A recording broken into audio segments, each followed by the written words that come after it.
Suamiku bilang menyesal menikahiku di depan semua orang. Mertuaku setuju. Aku tersenyum, lalu meminta mereka menganggapku tak pernah ada. Kini, saat mereka mengemis di jalanan, aku hanya memberi 2.000 rupiah. Pura-pura lupa wajah para parasit yang dulu menghinaku itu. Sebelum ceritanya dimulai, silakan tulis di kolom komentar dari daerah mana saja teman-teman yang menonton cerita ini. Kalian dengar cerita sambil aktivitas apa? Nyapu, ngepel, tiduran, atau rebahan? Yuk kita simak ceritanya. Pagi itu dimulai seperti pagi-pagi sebelumnya dalam 5 tahun terakhir. Matahari belum sepenuhnya terbit, tetapi Andini sudah sibuk di dapur. Aroma nasi goreng menguar memenuhi ruangan. Dia bergerak gesit antara kompor dan meja makan. Tangannya cekatan memotong mentimun dan menata piring. Tidak ada pembantu di rumah besar itu. Andini melakukan semuanya sendiri sebelum berangkat ke kantor. Dia adalah manajer pemasaran di sebuah perusahaan swasta yang cukup bona fide. Gajinya besar, cukup untuk menopang gaya hidup suami dan ibu mertuanya. Di kamar utama, Riko masih mendengkur keras. Suaminya itu tidak bekerja sejak 2 tahun lalu. Alasannya ingin merintis usaha, tetapi sampai sekarang tidak ada satupun usaha yang jalan. Riko lebih sering menghabiskan waktu di depan komputer atau memancing bersama teman-temannya. Andini tidak pernah mempermasalahkan hal itu sebelumnya. Dia mencintai Riko. Dia merasa mampu membiayai keluarga. Namun, kesabaran manusia ada batasnya. Di kamar tamu yang diubah menjadi kamar permanen, ibu mertua juga masih terlelap. Sejak ayah Riko meninggal, ibunya pindah ke rumah mereka. Awalnya hanya untuk menenangkan diri, tetapi barang-barangnya semakin banyak menumpuk. Ibu mertua tidak pernah membantu pekerjaan rumah. Dia bertingkah seolah-olah dia adalah ratu di istana ini. Makan harus tersedia, pakaian harus sudah dicuci dan disetrika, dan rumah harus bersih. Andini mengerjakan itu semua tanpa mengeluh. Jam menunjukkan pukul 6 pagi. Andini membangunkan kedua anaknya, Lana dan Lira.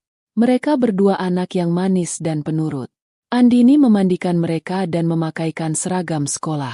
Setelah anak-anak siap, barulah Riko keluar dari kamar dengan wajah bantal. Dia langsung duduk di meja makan tanpa mencuci muka. Riko bertanya mana kopinya. Andini segera menyeduh kopi hitam tanpa gula kesukaan suaminya. Dia meletakkan cangkir itu di depan Riko. Riko menyeruputnya sedikit lalu mengernyit. Dia bilang airnya kurang panas. Andini menghela napas panjang. Dia mengambil kembali cangkir itu dan memanaskan air ulang. Hal-hal kecil seperti ini sudah menjadi makanan sehari-hari. Ibu mertua keluar kamar dengan daster batiknya. Dia melihat menu sarapan di meja. Nasi goreng dengan telur mata sapi dan kerupuk. Wajahnya langsung masam. Dia berkomentar bosan dengan menu nasi goreng. Dia bertanya kenapa tidak ada ayam goreng atau daging. Andini menjelaskan bahwa dia belum sempat belanja ke pasar karena kemarin pulang larut malam setelah rapat. Ibu mertua mendengus kesal. Dia bilang Andini pelit pada mertua sendiri. Padahal uang belanja dipegang penuh oleh Andini karena Riko tidak pernah memberi nafkah.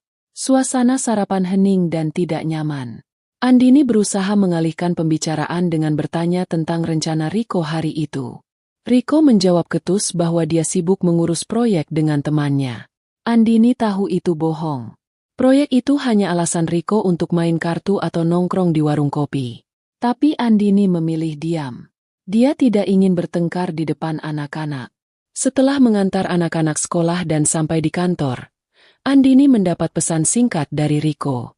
Isinya bukan ucapan semangat bekerja, melainkan permintaan transfer uang.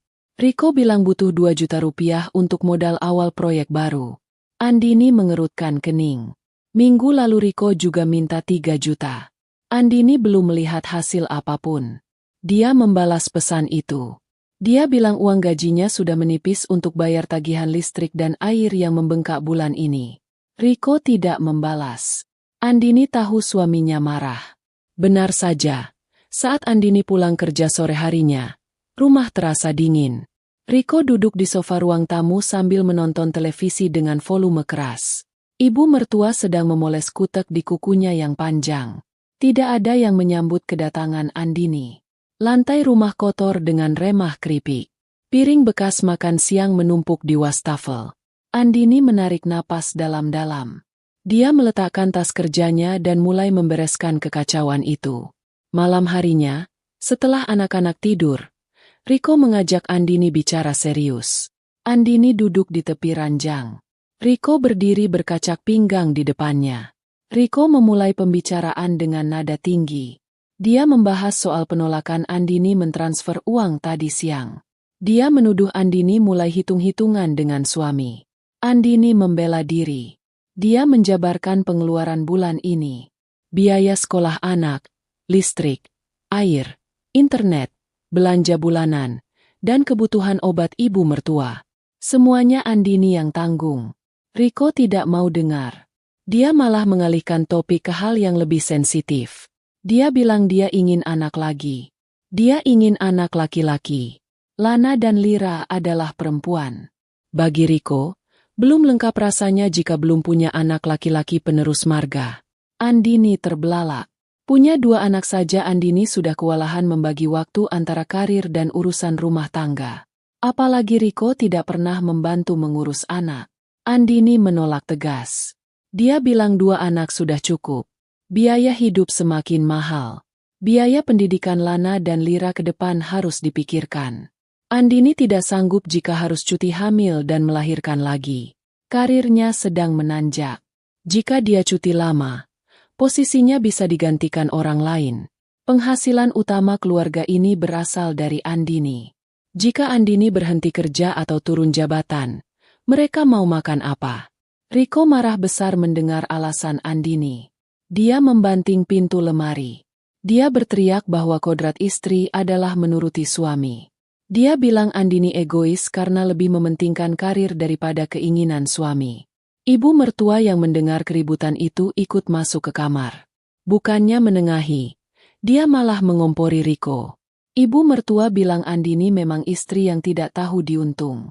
Sudah untung dinikahi Riko yang tampan, tapi malah banyak tingkah. Ibu mertua menambahkan bahwa wajar jika Riko minta anak laki-laki. Itu hak suami. Jika Andini tidak mau memberikan, berarti Andini istri durhaka. Kata-kata itu menusuk hati Andini. Dia bekerja banting tulang demi mereka. Tapi ini balasan yang dia terima. Andini tetap pada pendiriannya. Dia tidak mau hamil lagi. Keputusannya bulat. Riko menatap Andini dengan pandangan benci. Dia bilang kalau Andini tidak mau hamil, maka jangan harap Riko akan bersikap baik. Mulai malam itu, Riko melakukan aksi tutup mulut. Dia tidak mau bicara pada Andini. Dia tidur memunggungi Andini. Ibu mertua juga ikut mendiamkan Andini. Mereka berdua sepakat mengisolasi Andini di rumahnya sendiri. Andini merasa asing di rumah yang dia beli dengan keringatnya sendiri. Hari-hari berlalu dengan suasana mencekam. Andini mencoba bersikap biasa saja. Dia tetap menyiapkan sarapan, tetap membayar tagihan, tetap mengurus anak.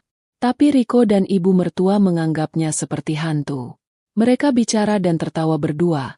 Tapi begitu Andini lewat, mereka langsung diam. Riko bahkan mulai sering pulang malam. Bau alkohol dan rokok menempel di bajunya saat pulang. Andini hanya bisa menangis dalam diam di kamar mandi. Dia merasa lelah. Sangat lelah. Puncak kekesalan Riko terjadi seminggu kemudian. Dia membawa brosur program bayi tabung dan meletakkannya di meja makan. Dia memaksa Andini untuk ikut program itu agar bisa memilih jenis kelamin laki-laki. Andini melihat biaya yang tertera di brosur itu. Puluhan juta rupiah. Uang dari mana? Tabungan mereka ada. Tapi itu untuk dana darurat dan pendidikan anak. Andini menolak lagi. Kali ini Riko tidak berteriak. Dia menatap Andini dingin. Dia bilang Andini akan menyesali keputusan ini. Riko keluar rumah membanting pintu. Ibu mertua meludah ke lantai sambil menatap sinis pada Andini. Andini membersihkan ludah itu dengan tisu. Hatinya hancur tapi otaknya mulai berpikir jernih. Dia sadar ini bukan pernikahan yang sehat. Dia hanya dimanfaatkan.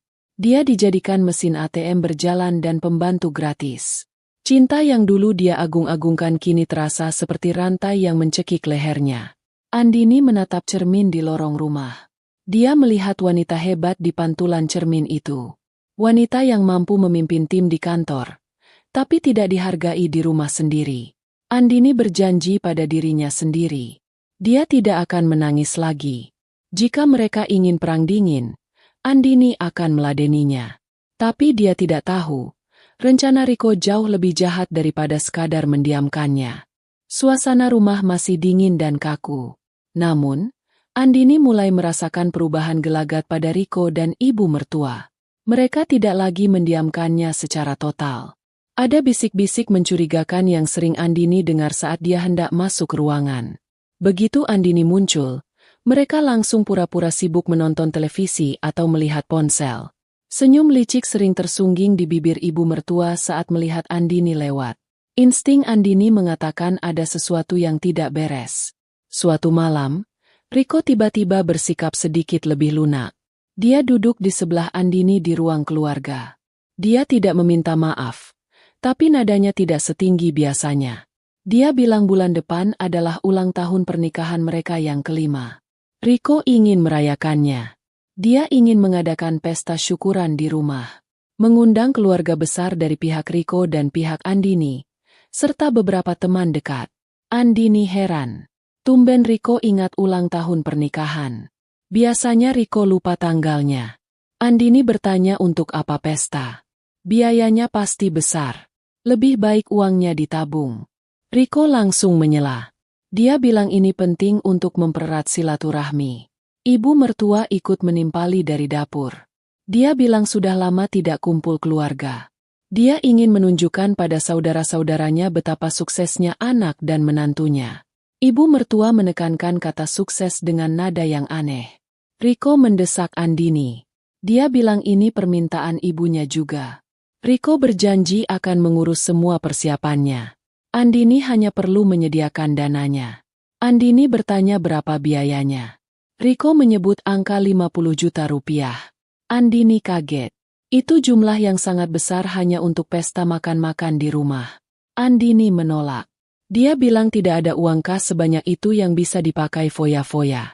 Riko mulai memainkan drama. Dia memasang wajah sedih.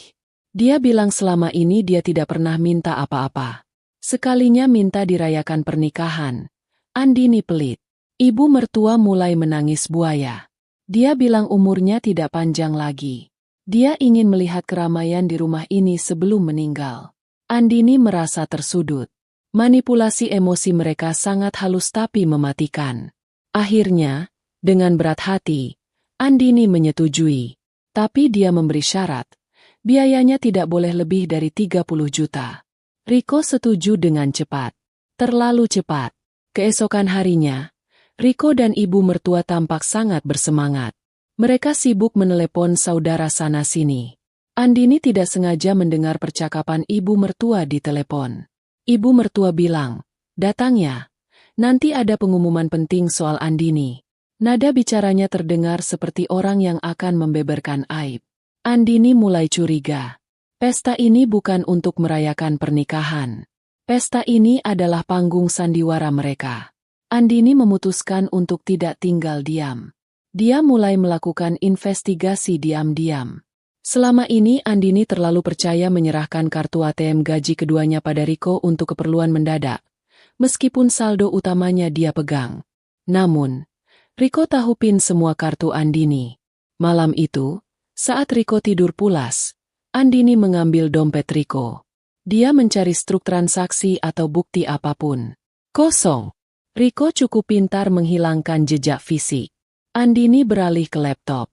Dia membuka mutasi rekening koran banknya selama setahun terakhir secara detail. Matanya membelalak. Ada banyak penarikan tunai dalam jumlah besar di jam-jam ganjil.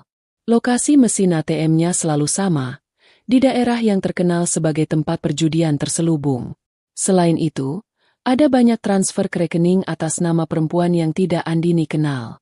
Nominalnya bervariasi, dari 500.000 hingga 2 juta rupiah. Jantung Andini berdegup kencang. Dia menelusuri lebih jauh. Dia menemukan tagihan kartu kredit yang belum dia periksa detailnya bulan lalu. Ada pembelian perhiasan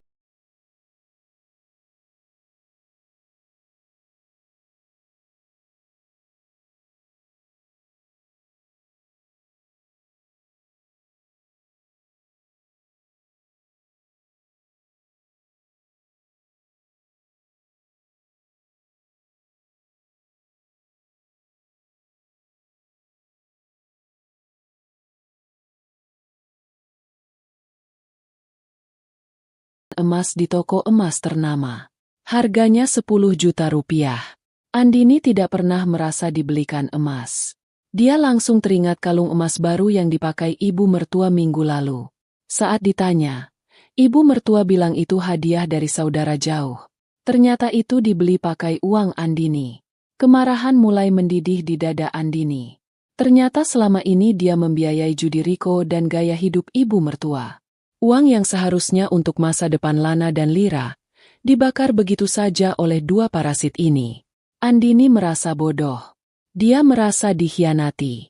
Tapi dia tidak langsung membangunkan Riko dan melabraknya. Itu tindakan gegabah. Andini butuh strategi. Jika mereka ingin bermain licik, Andini akan bermain lebih cerdas. Andini menyalin semua bukti mutasi rekening itu. Dia mencetaknya di kantor keesokan harinya. Dia juga pergi ke bank untuk meminta rekapitulasi resmi aset-asetnya. Sertifikat rumah ini atas nama Andini karena dia membelinya sebelum menikah. Tapi renovasinya menggunakan uang gaji selama menikah. Mobil juga atas nama Andini. Andini berkonsultasi dengan teman lamanya yang seorang pengacara perceraian. Temannya menyarankan Andini untuk mengamankan aset dan bersiap menghadapi kemungkinan terburuk. Hari-hari menjelang pesta, Riko dan ibu mertua semakin menyebalkan. Mereka menyuruh Andini memesan catering mahal, dekorasi mewah, dan sewa tenda. Mereka memperlakukan Andini seperti panitia acara, bukan sebagai istri yang dirayakan. Andini menuruti semua permintaan mereka dengan senyum palsu. Dia ingin melihat sejauh mana mereka akan bertindak. Dia ingin melihat wajah sombong mereka sebelum dia hancurkan. Suatu sore, Andini pulang lebih awal. Dia mendengar Riko dan ibu mertua sedang mengobrol di ruang tamu. Andini berhenti di balik tembok penyekat. Dia menguping pembicaraan mereka. Suara Riko terdengar jelas. Riko bilang rencananya sudah matang. Di acara pesta nanti, Riko akan mengumumkan di depan semua keluarga bahwa dia ingin menikah lagi alias poligami. Alasannya karena Andini mandul dan tidak bisa memberi anak laki-laki. Itu fitnah yang keji. Padahal Andini subur. Dia hanya menolak hamil. Ibu mertua tertawa cekikikan. Dia bilang itu ide brilian. Dengan begitu, keluarga besar akan mendukung Riko dan menyalahkan Andini. Mereka berharap Andini akan malu dan tertekan, sehingga akhirnya mau menuruti kemauan Riko punya anak lagi, atau mengizinkan Riko menikah lagi tapi tetap Andini yang membiayai. Rencana mereka sungguh jahat. Mereka ingin menghancurkan harga diri Andini di depan umum supaya Andini tunduk. Tangan Andini gemetar menahan amarah. Air matanya hampir tumpah. Tapi dia tahan. Dia tidak boleh lemah. Dia mundur perlahan dan keluar lagi dari pintu depan. Lalu membanting pintu seolah-olah baru datang. Riko dan ibu mertua langsung diam dan mengubah topik pembicaraan. Mereka menyapa Andini dengan senyum manis yang menjijikan. Andini membalas senyum itu. Dalam hati dia berkata, "Silakan tertawa sekarang. Nikmati sisa waktu kalian di rumah ini." Malam itu Andini menyusun rencana balasan. Dia menghubungi pihak catering dan vendor dekorasi. Dia membuat kesepakatan khusus yang tidak diketahui Riko. Dia juga menyiapkan sebuah presentasi di laptopnya. Bukan presentasi foto kenangan pernikahan, melainkan presentasi data keuangan. Dia akan membalikan panggung sandiwara mereka menjadi panggung eksekusi. Hari pesta pun tiba. Rumah sudah dihias cantik. Tamu-tamu mulai berdatangan. Saudara-saudara Riko datang dengan pakaian necis. Menatap Andini dengan pandangan menilai. Beberapa berbisik-bisik sambil melirik perut Andini yang rata. Andini menyambut mereka dengan ramah. Dia tampil cantik dengan gaun merah marun. Riko memakai batik mahal yang baru dibeli kemarin, Tentu saja pakai kartu kredit Andini. Acara dimulai dengan pembacaan doa. Lalu sambutan-sambutan. Riko tampak gelisah tapi matanya berbinar licik. Dia memegang mikrofon erat-erat. Andini duduk di sampingnya, tenang seperti air danau yang dalam. Dia melihat ibu mertua duduk di barisan depan dengan dagu diangkat tinggi. Saat sesi ramah tamah hampir dimulai, Riko meminta perhatian semua orang. Dia berdiri di tengah ruangan. Musik dihentikan. Semua mata tertuju pada Riko. Riko memulai pidatonya dengan suara lantang. Dia berterima kasih pada tamu yang datang. Lalu nadanya berubah sedih. Dia mulai bercerita tentang betapa beratnya beban yang dia pikul sebagai suami. Dia bilang dia sangat ingin punya penerus laki-laki, tapi istrinya menolak menunaikan kewajiban. Suasana hening. Tamu-tamu mulai berbisik. Riko melanjutkan kebohongannya. Dia bilang Andini terlalu sibuk mengejar karir sampai melupakan kodrat. Bahkan Riko dengan berani berkata, "Jujur, kadang aku nyesel nikahin kamu, Din." "Ibu juga setuju kan, Bu?" Ibu mertua berdiri dan mengangguk mantap. "Benar. Istri macam apa yang tidak mau nurut suami? Harusnya kamu bersyukur Riko masih mau mempertahankan kamu." Ucapan itu disambut anggukan setuju dari keluarga Riko. Mereka memandang Andini dengan tatapan menghakimi. Andini masih diam. Dia membiarkan mereka menyelesaikan skenarionya. Riko merasa di atas angin. Dia tersenyum puas melihat Andini yang diam saja. Dia pikir Andini sudah kalah mental. Riko hendak melanjutkan kalimatnya tentang rencana menikah lagi. Tapi sebelum kata-kata itu keluar, Andini berdiri. Suara kursi yang didorong ke belakang terdengar nyaring memecah keheningan. Andini berjalan perlahan menuju Riko. Wajahnya datar, tanpa ekspresi takut atau sedih. Dia menatap mata Riko tajam. Riko sedikit gugup tapi mencoba tetap angkuh. Andini mengulurkan tangan meminta mikrofon. Riko memberikannya. Berpikir Andini akan minta maaf sambil menangis. Andini memegang mikrofon itu. Dia menatap seluruh tamu undangan satu persatu. Lalu dia menatap Riko dan ibu mertua bergantian. Dengan suara tenang namun tegas yang menggema di seluruh ruangan melalui pengeras suara, Andini mengucapkan kalimat yang akan mengubah hidup mereka selamanya. "Anggap aja aku gak pernah ada. Jalani hidup kalian kayak gak pernah punya aku." Semua orang bingung. Andini memberi kode pada operator proyektor yang sudah dia bayar sebelumnya. Layar putih besar di belakang Riko tiba-tiba menyala. Bukan foto romantis yang muncul, tapi deretan angka dan tabel yang sangat jelas. Judul besarnya tertulis, "Laporan Keuangan Keluarga Parasit." Andini mulai menjelaskan slide demi slide. "Ini bukti transfer gaji saya setiap bulan. Ini bukti pembayaran listrik, air, dan internet. Semua dari rekening saya. Ini." Andini menunjuk sebuah grafik. Adalah grafik pengeluaran Riko untuk judi online slot dan togel selama 2 tahun terakhir. Totalnya 200 juta rupiah. Suara napas tertahan terdengar dari para tamu. Andini melanjutkan ke slide berikutnya. Foto struk pembelian emas. "Dan ini kalung yang dipakai ibu mertua sekarang. Harganya 10 juta. Dibeli menggunakan kartu kredit saya tanggal 15 bulan lalu. Padahal bulan itu saya bilang uang belanja pas-pasan." Ibu mertua refleks memegang lehernya. Wajahnya pucat pasi. Riko berusaha merebut mikrofon, tapi Andini menghindar dengan gesit. "Jangan ganggu, aku belum selesai," bentak Andini. Suaranya menggelegar membuat Riko ciut. Andini membuka slide terakhir. Isinya surat tagihan utang Riko pada beberapa teman yang belum dibayar, yang selama ini disembunyikan. "Kalian bilang nyesel nikah sama aku karena aku gak mau punya anak ketiga? Asal kalian tahu, aku gak mau punya anak lagi karena aku gak mau nambah beban membiayai anak dari bapak yang pengangguran, penjudi, dan cuma bisa jadi benalu." Teriak Andini. "Mulai detik ini, pesta ini bubar.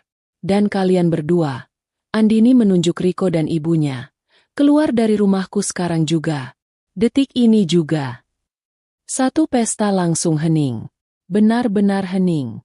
Tidak ada yang berani bersuara. Wajah Riko merah pada menahan malu dan marah. Ibu mertua terduduk lemas di kursinya. Saudara-saudara mereka menunduk, malu melihat bukti telak yang terpampang di layar. Andini telah menjatuhkan bom nuklir tepat di tengah pesta mereka. Kehancuran mereka baru saja dimulai. Sebelumnya, Andini memang sudah mengumpulkan bukti-bukti digital. Namun dia tahu hukum dan konfrontasi keluarga membutuhkan lebih dari sekadar tangkapan layar. Andini butuh kekuatan hukum yang tak terbantahkan. Dia mengambil cuti setengah hari dari kantor dengan alasan urusan mendesak. Andini pergi ke bank untuk mencetak rekening koran resmi yang sudah dilegalisir. Dia juga pergi ke notaris tempat dia dulu mengurus surat tanah. Dia memastikan sertifikat rumah yang dia beli sebelum menikah masih aman. Untungnya, status rumah itu jelas harta bawaan Andini. Mobil juga atas nama Andini. Tidak ada satupun aset berharga yang menggunakan nama Riko. Setelah itu, Andini menemui pengacara kepercayaannya, Pak Heru. Dia menyerahkan semua berkas bukti judi dan aliran dana Riko. Pak Heru menggelengkan kepala melihat jumlah uang yang dihamburkan Riko. Ini sudah masuk penelantaran ekonomi dan juga penyalahgunaan aset istri, Bu Andini. Kita bisa ajukan gugatan cerai dengan tuntutan ganti rugi, meski kemungkinan uang kembali kecil karena sudah habis dipakai judi, jelas Pak Heru. Andini mengangguk. Saya tidak peduli uang itu kembali atau tidak, Pak. Yang penting saya bisa lepas dari mereka dan hak asuh anak jatuh ke tangan saya sepenuhnya. Saya tidak mau anak-anak saya diasuh oleh ayah penjudi dan nenek yang manipulatif. Pak Heru menyiapkan draft gugatan cerai. Rencananya, surat gugatan itu akan didaftarkan ke pengadilan agama sehari setelah pesta. Andini ingin semuanya berjalan cepat dan tak memberi celah bagi Riko untuk berkelit. Sepulang dari kantor pengacara, Andini mampir ke toko elektronik. Dia membeli 2 kamera CCTV kecil yang tersembunyi. Sesampainya di rumah, saat Riko sedang tidur siang dan ibu mertua pergi arisan, Andini memasang kamera itu di ruang tamu dan ruang keluarga. Dia ingin merekam segala bentuk intimidasi atau kekerasan verbal yang mungkin terjadi nanti sebagai bukti tambahan di pengadilan. Sore harinya, Andini bersikap sangat manis. Dia pulang membawa martabak kesukaan ibu mertua. Riko yang melihat Andini tersenyum ramah menjadi semakin percaya diri. Nah, gitu dong, Ma. Senyum. Kan sebentar lagi mau pesta, kata Riko sambil menyomot martabak tanpa mencuci tangan. Iya, Mas. Aku sadar. Mungkin selama ini aku terlalu keras sama kamu dan ibu, kata Andini dengan nada lembut yang dibuat-buat. Aku mau pesta besok berjalan lancar. Biar semua orang tahu keluarga kita seperti apa sebenarnya. Ibu mertua tersenyum lebar, memamerkan gigi emasnya. Bagus itu. Kamu harus belajar jadi istri yang tahu diri. Laki-laki itu imam, harus dihormati. Kalau Riko minta apa, ya dituruti. Jangan pelit. Iya, Bu. Jawab Andini singkat. Dalam hati dia tertawa miris. Lihat saja besok. Batinnya. Andini masuk ke kamar anak-anak, memeluk Lana dan Lira erat-erat. Dia berbisik bahwa apapun yang terjadi besok, mereka harus tetap kuat dan percaya pada ibu. Anak-anak mengangguk meski tidak sepenuhnya mengerti. Bab 4. Pesta dan penghinaan. Hari pesta tiba. Rumah Andini disulap menjadi tempat resepsi mini. Tenda bernuansa emas dan putih terpasang di halaman. Kursi-kursi berjejer rapi. Catering yang dipesan Andini sudah menata makanan prasmanan yang menggugah selera. Riko dan ibu mertua tampak sibuk menyambut tamu. Mereka berlagak seolah tuan rumah yang dermawan. Silakan, silakan, dinikmati hidangannya, kata Riko sambil menyalami om dan tantenya. Ini semua hasil kerja keras saya tahun ini, proyek lancar. Bohongnya tanpa berkedip. Andini yang berdiri di pojok ruangan hanya tersenyum tipis mendengar bualan itu. Tamu undangan semakin banyak. Sebagian besar adalah keluarga Riko yang datang dari luar kota. Mereka bergerombol, memandang Andini dengan tatapan aneh. Rupanya, ibu mertua sudah menyebarkan gosip miring tentang Andini sebelumnya. Andini mendengar sekilas bisikan Tante Riko. Itu ya istrinya? Katanya pelit banget sama suami. Padahal gajinya gede. Kasihan si Riko. Andini menahan diri.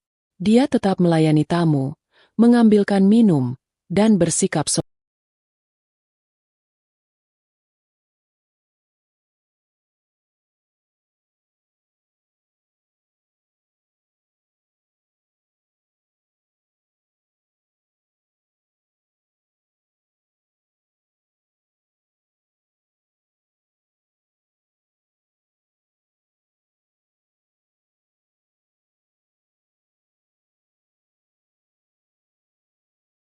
sopan.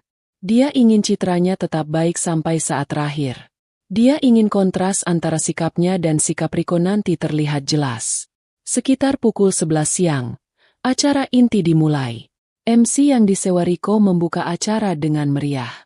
Setelah sambutan basa-basi, tibalah giliran Riko memberikan pidato. Riko naik ke panggung kecil yang disediakan. Dia memegang mikrofon dengan gaya percaya diri yang berlebihan. Terima kasih Bapak, Ibu, saudara sekalian yang sudah hadir di syukuran pernikahan kami yang kelima. Riko memulai. Suaranya lantang. Sebenarnya, acara ini saya buat bukan cuma untuk syukuran, tapi juga untuk minta doa restu. Riko berhenti sejenak, melirik Andini yang duduk tenang di barisan depan. Wajah Riko berubah menjadi sedih yang dibuat-buat. Jujur, 5 tahun ini saya bersabar. Saya sebagai suami merasa kurang dihargai.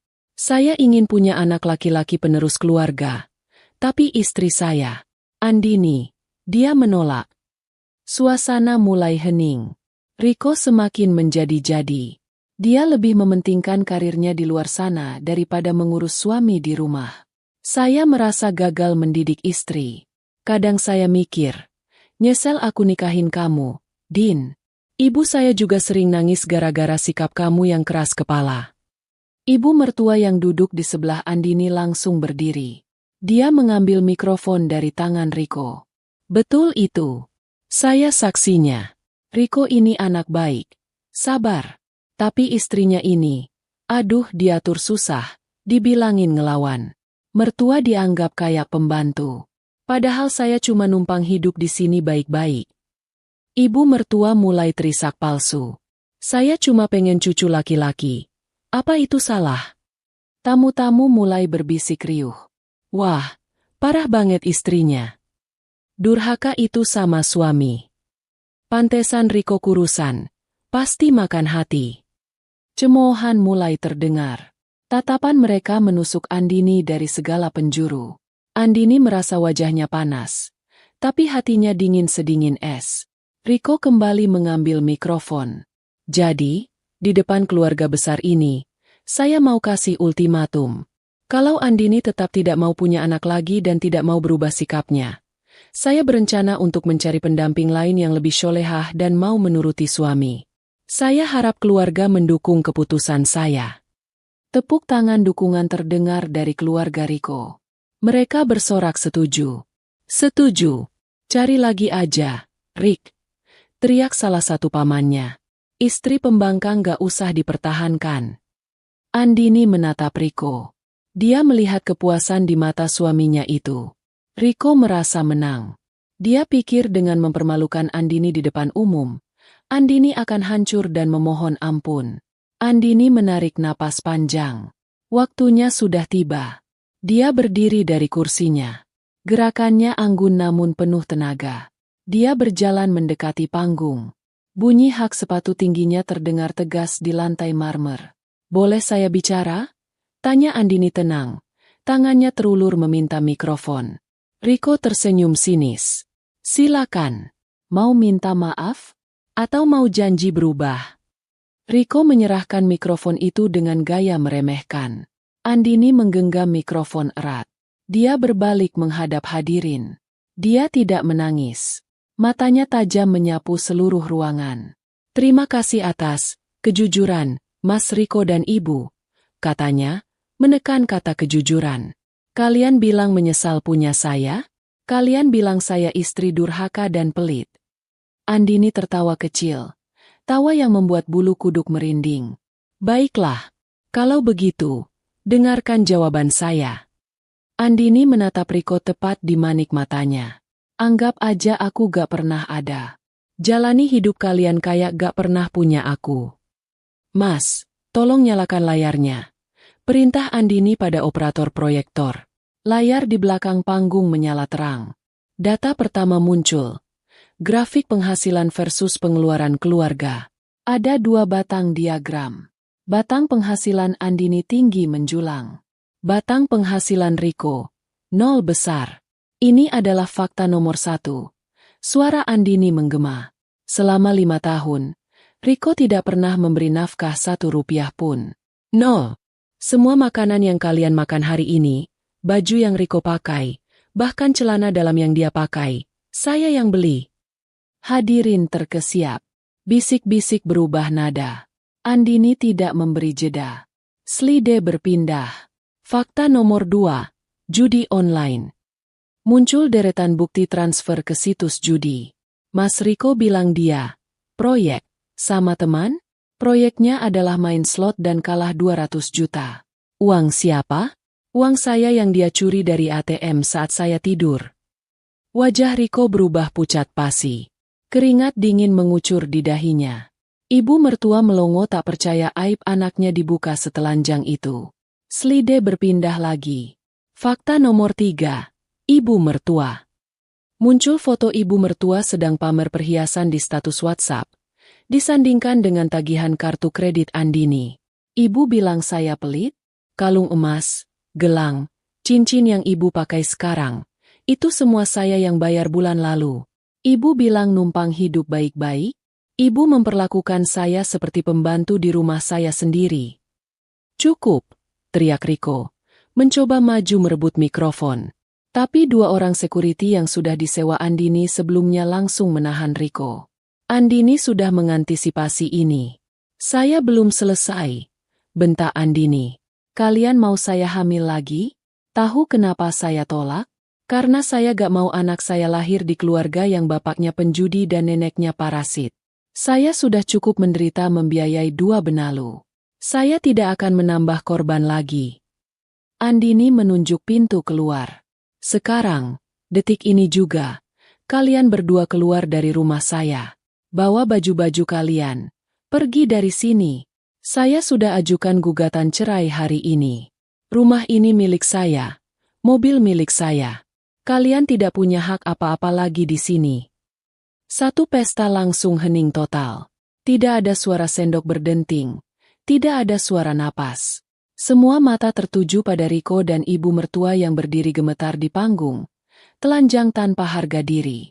Tamu undangan yang tadi mendukung Riko kini menunduk malu. Atau menatap jijik pada Riko. Kebenaran telah terungkap. Dan rasanya sangat menyakitkan bagi mereka yang bersalah. Keheningan di pesta itu terasa mencekam. Seolah udara tiba-tiba tersedot keluar dari ruangan. Andini masih berdiri tegak di panggung kecil, memegang mikrofon seperti senjata yang baru saja diletuskan. Di layar proyektor besar di belakangnya, masih terpampang jelas grafik keuangan yang memalukan itu. Angka-angka merah yang menunjukkan utang judi Riko dan tagihan kartu kredit ibu mertua menjadi latar belakang yang mengerikan bagi keluarga itu. Riko berusaha mengumpulkan sisa-sisa harga dirinya yang sudah hancur lebur. Wajahnya merah padam, campuran antara rasa malu yang luar biasa dan amarah yang meledak-ledak. Dia mencoba melepaskan diri dari cengkeraman 2 petugas keamanan berseragam hitam yang disewa Andini. Lepaskan aku. Ini rumahku.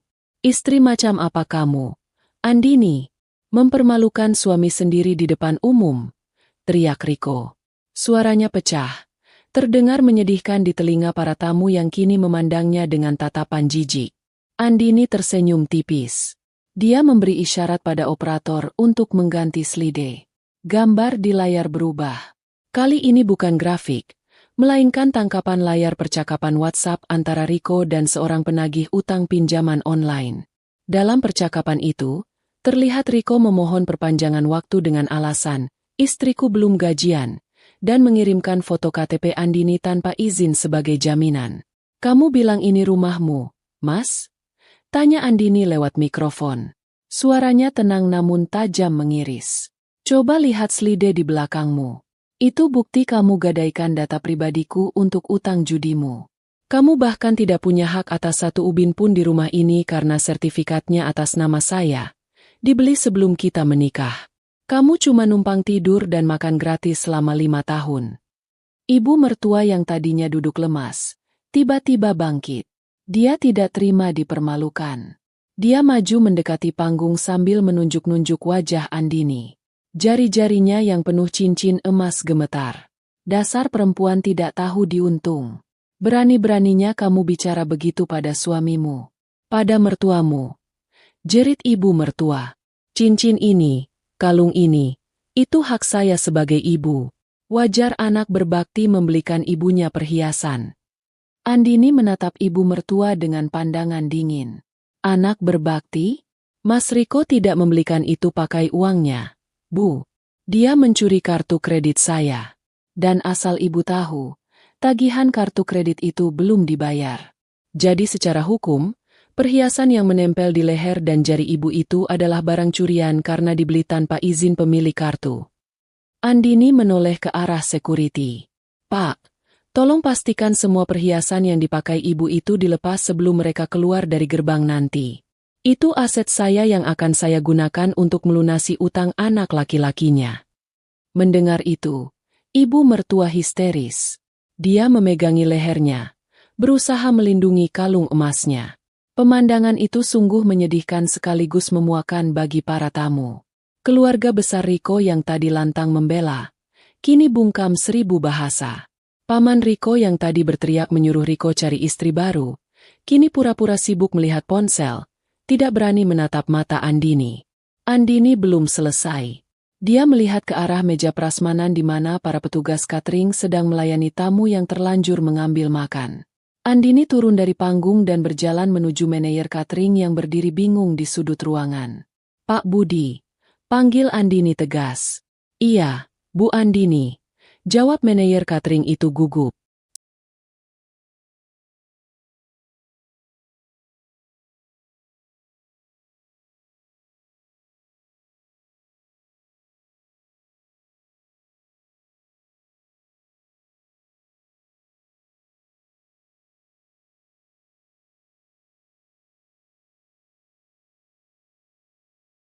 Sesuai perjanjian kita di telepon kemarin, pembayaran pelunasan catering ini seharusnya ditransfer oleh Riko pagi ini. Apakah sudah masuk? Tanya Andini keras, sengaja agar didengar orang-orang di dekatnya. Pak Budi menggeleng takut-takut. Belum, Bu. Pak Riko bilang nanti setelah acara selesai. Andini mengangguk. Dia berbalik menghadap Riko. Dengar itu? Bahkan untuk makan di pesta yang kamu banggakan ini, kamu tidak keluar uang sepeser pun. Kamu berniat ngutang lagi. Andini kembali menatap Pak Budi. Pak, karena pihak pemesan yaitu saudara Riko terbukti tidak punya uang, dan saya tidak bersedia membiayai pesta penghinaan ini, maka saya minta catering ditutup sekarang juga. Angkut semua makanan yang belum dimakan. Jangan ada satu butir nasi pun yang tersisa untuk keluarga parasit ini. Keputusan Andini menimbulkan kegaduhan baru. Para tamu undangan yang sedang memegang piring menjadi serba salah. Mereka meletakkan piring mereka perlahan. Rasa lapar mereka hilang seketika, berganti dengan rasa malu karena telah menjadi saksi drama keluarga yang begitu brutal. Tunggu, Din. Jangan kejam begitu. Tante Rina, adik dari ibu mertua, akhirnya bersuara. Dia maju mencoba menengahi. Ini kan acara keluarga. Masalah uang bisa dibicarakan baik-baik di belakang. Kasihan tamu-tamu kalau diusir begini. Kasihan ibumu. Andini menatap Tante Rina tajam. Tante bilang kasihan? Di mana rasa kasihan tante waktu Riko dan ibu menghina saya di depan umum tadi? Di mana suara tante waktu Riko bilang menyesal menikahi saya? Tante diam saja, kan? Bahkan tante ikut tertawa. Andini menggeleng tegas. Tidak ada negosiasi. Kebaikan saya sudah habis. Stok sabar saya sudah kedaluarsa. Kalian semua saksi di sini. Lihatlah wajah asli Riko dan ibunya. Mereka bukan korban. Mereka adalah pelaku yang selama ini memeras keringat dan darah saya. Andini memberi kode pada MC yang sudah ketakutan. Acara selesai. Bubar. Para tamu undangan tidak perlu disuruh 2 kali. Mereka bergegas menuju pintu keluar. Suasana pesta yang seharusnya meriah berubah menjadi ajang pembubaran massal yang canggung.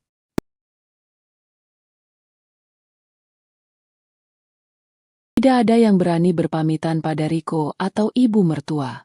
Mereka semua menghindari kontak mata, takut dikaitkan dengan keluarga yang penuh aib itu.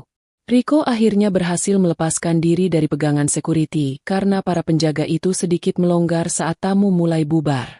Riko berlari mengejar Andini yang hendak masuk ke dalam rumah utama. Riko berlutut di kaki Andini, mencengkeram ujung gaun istrinya. "Din, sayang, dengerin aku dulu. Itu tadi aku cuma emosi. Aku cuma bercanda. Din, sumpah." Riko memohon dengan wajah memelas yang menjijikan. Air mata buaya mulai keluar dari matanya. "Jangan usir aku, Din. Aku mau tinggal di mana? Aku janji bakal berubah. Aku bakal kerja apa aja. Jangan ceraiin aku." Andini menunduk, menatap laki-laki yang dulu dia cintai itu. Tidak ada lagi rasa sayang. Hanya ada rasa jijik melihat betapa lemahnya mental laki-laki ini tanpa uang istrinya. "Bercanda kamu bilang," desis Andini. Dia menendang pelan tangan Riko agar melepaskan gaunnya. "Kamu mempermalukan aku di depan ratusan orang dan kamu bilang itu bercanda?" "Maaf, Riko. Pintu maaf sudah tertutup rapat. Sama rapatnya dengan pintu rumah ini untuk kamu. Tapi anak-anak, Din, pikirkan Lana dan Lira. Mereka butuh ayah." Riko mencoba menggunakan kartu terakhirnya. Andini tertawa sinis. "Justru karena aku memikirkan anak-anak, aku mengusirmu. Aku tidak butuh figur ayah yang mengajarkan anak-anaknya bahwa menindas perempuan dan hidup dari judi itu wajar. Kamu adalah contoh buruk yang harus dijauhkan dari masa depan anak-anakku." Andini berbalik badan, meninggalkan Riko yang masih berlutut di teras. Dia memberi perintah pada kepala keamanan.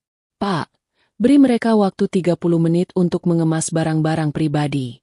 Hanya pakaian dan barang yang mereka beli sendiri sebelum nikah.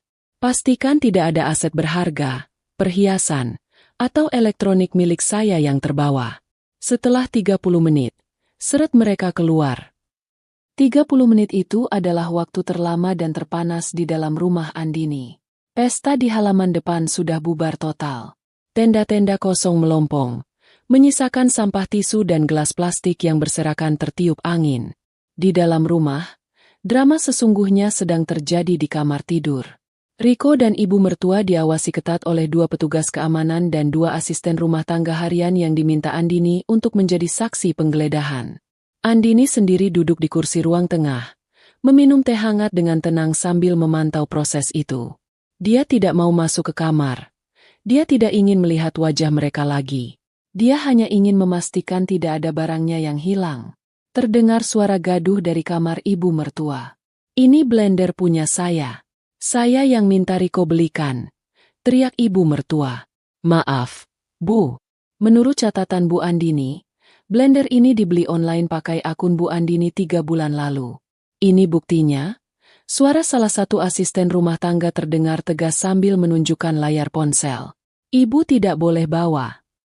Dasar maling. Kalian semua sekongkol sama perempuan gila itu." Ibu mertua menjerit frustrasi. Suara barang dibanting terdengar. Sementara itu, di kamar utama, Riko sedang memasukkan baju-bajunya ke dalam koper besar dengan asal-asalan. Dia menangis sesenggukan. Bukan tangisan penyesalan tulus, melainkan tangisan ketakutan akan masa depan. Dia sadar betul dia tidak punya tabungan sepeser pun. Teman-temannya sudah menjauh karena utang. Keluarganya pun pasti enggan menampung karena kejadian memalukan tadi. Riko mencoba mengambil jam tangan mewah di meja rias. Tangan petugas keamanan langsung menahannya. "Itu jam tangan hadiah ulang tahun dari Bu Andini tahun lalu, Pak."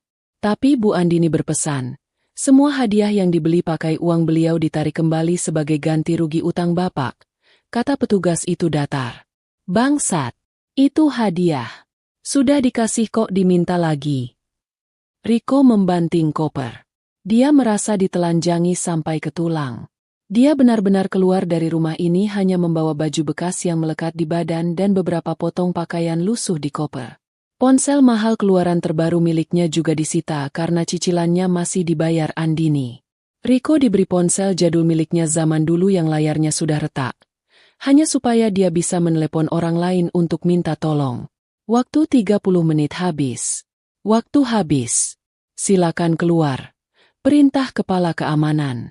Riko dan ibu mertua digiring keluar dari kamar masing-masing. Penampilan mereka kacau balau. Ibu mertua yang tadi pagi tampil necis dengan kebaya mahal, kini rambutnya acak-acakan, wajahnya luntur oleh air mata dan keringat. Dia menyeret tas plastik besar berisi baju-bajunya karena koper bagusnya ditahan Andini.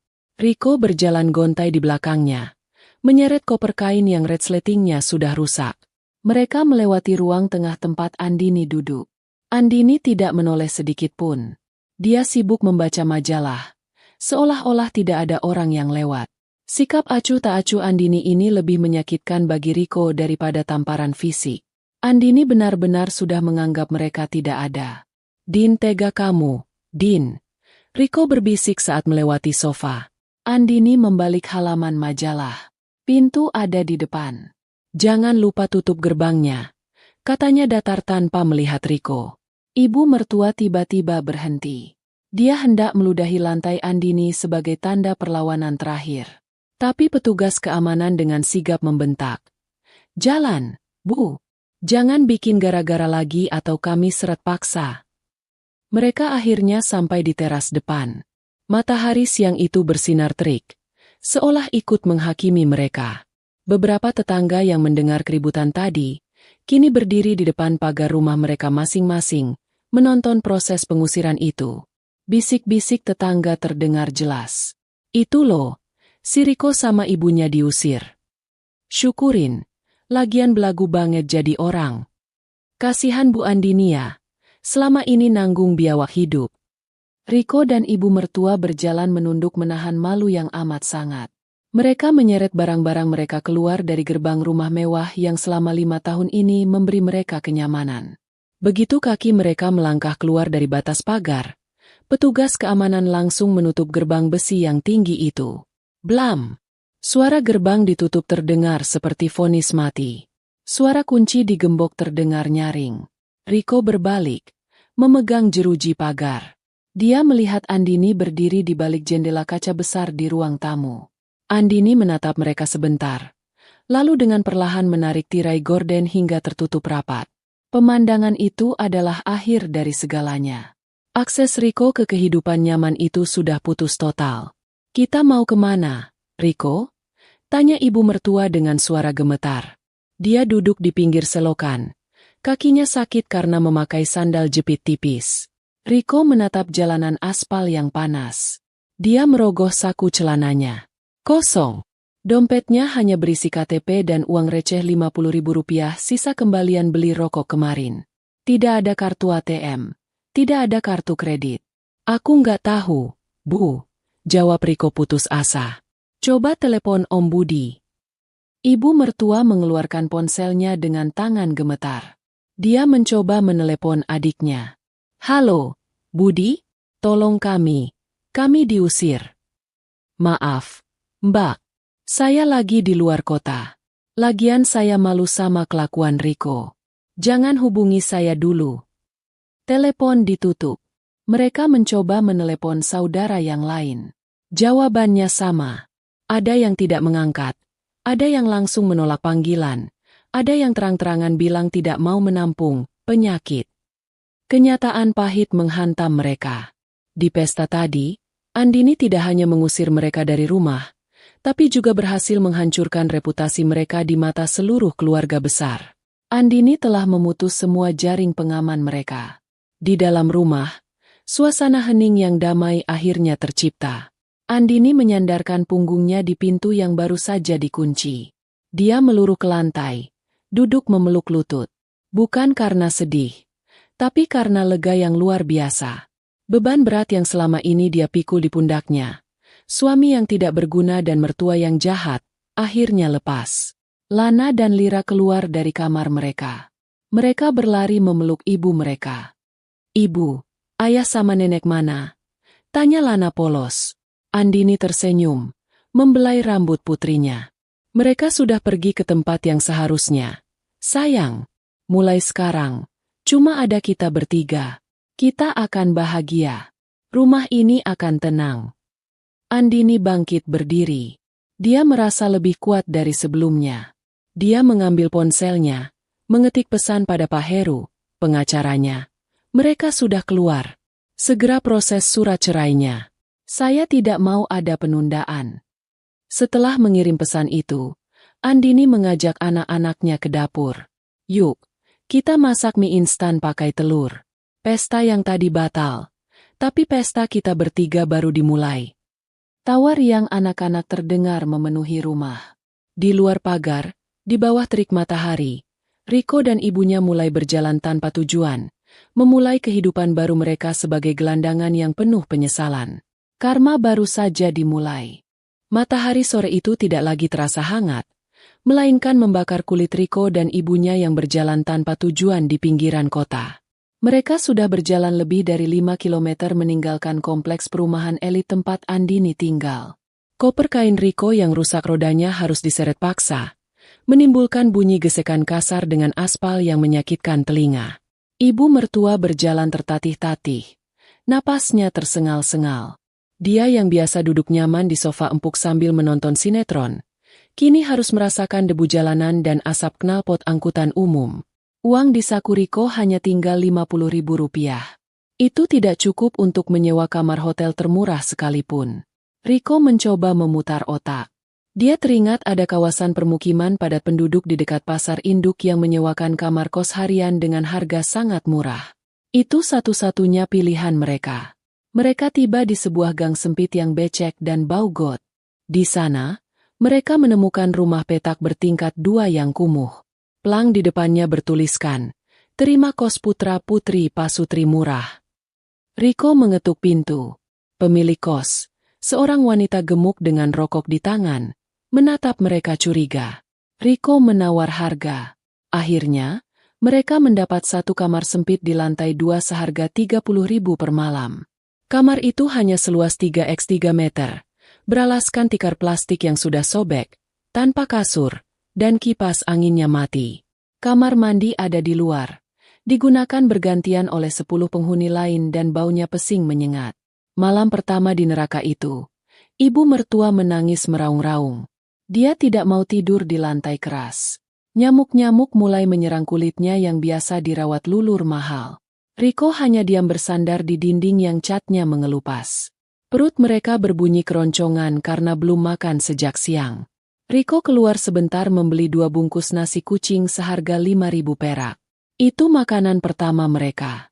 Ibu mertua menolak makan awalnya, tapi rasa lapar memaksanya menelan nasi keras dengan lauk teri asin itu sambil bercucuran air mata. Minggu pertama berlalu dengan penderitaan yang meningkat. Riko mencoba melamar kerja. Dia mendatangi beberapa kantor teman lamanya. Namun, berita tentang kejadian di pesta Andini rupanya menyebar cepat. Andini tidak menyebarkannya, tapi saudara-saudara Riko yang hadir di pesta itu yang bergosip. Pintu-pintu tertutup bagi Riko. Tidak ada yang mau mempekerjakan penjudi dan penipu. Riko mencoba melamar jadi sopir taksi online, tapi dia butuh SKCK dan mobil.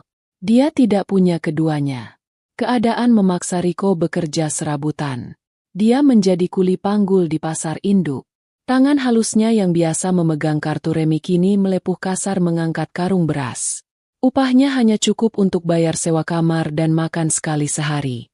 Setiap pulang kerja, badannya remuk redam. Di kamar kos, bukannya disambut air hangat, dia disambut omelan ibunya.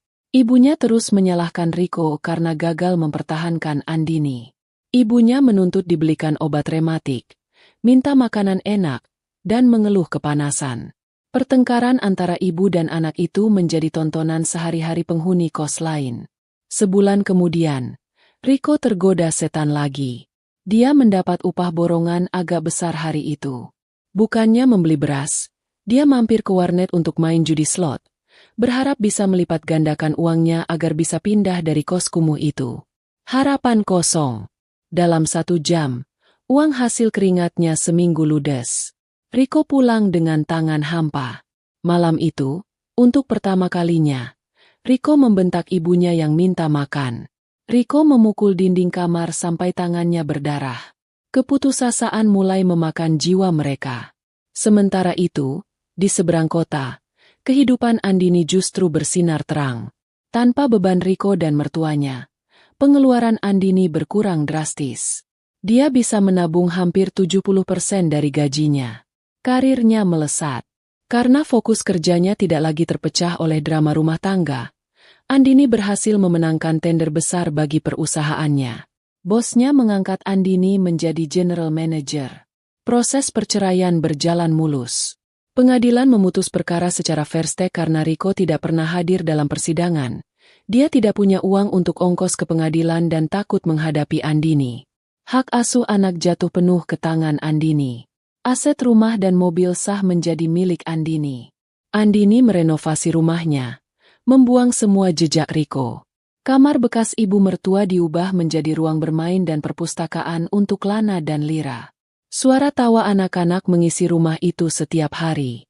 Mereka tumbuh cerdas dan bahagia, jauh dari aura negatif ayah dan nenek mereka. 6 bulan berlalu. Ibu mertua jatuh sakit parah. Hidup di lingkungan kumuh membuatnya terkena infeksi paru-paru.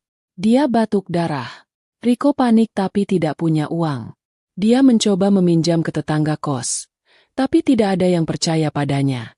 Akhirnya, ibu mertua hanya bisa berbaring di atas tikar kusam, merintih memanggil nama Andini, berharap menantunya itu datang menyelamatkan.